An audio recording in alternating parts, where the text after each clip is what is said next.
पापा, मैं सबसे यही कहना चाहती हूँ कि और किसी के साथ ऐसा नहीं होना चाहिए जो मेरे साथ गलत हुआ। पापा मैं तो जा रही हूँ, मुझे इंसाफ मिलना चाहिए।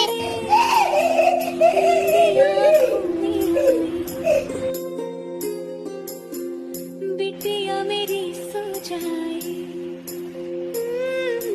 नव्हे तर इथं पंचक्रोशीतील नाही तर पूर्ण मालेगाव तालुक्यातील सर्व ग्रामस्थ इथं जमलेले आहेत।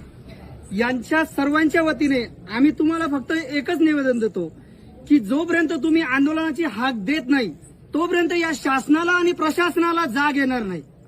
आम्हाला फक्त तुम्ही इथं सांत्वनास्पद आलेले आहेत त्या फक्त एकच शब्द द्या की जर या 10 दिवसात जो गव्हर्नमेंटने आपल्या प्रशासनाने जो अल्टिमेटम दिलाय या 10 दिवसात जर त्याचा काही निर्णय नाही लागला तर स्वतः तुम्ही आमच्यासोबत आंदोलनात उतरताय ही एक फक्त हाक तुम्ही द्या। त्या व्यतिरिक्त या प्रशासनाला जाग येणार नाही। दिवशी तुम्हाला जिथं बोलीत आणि तिथं येतो बस।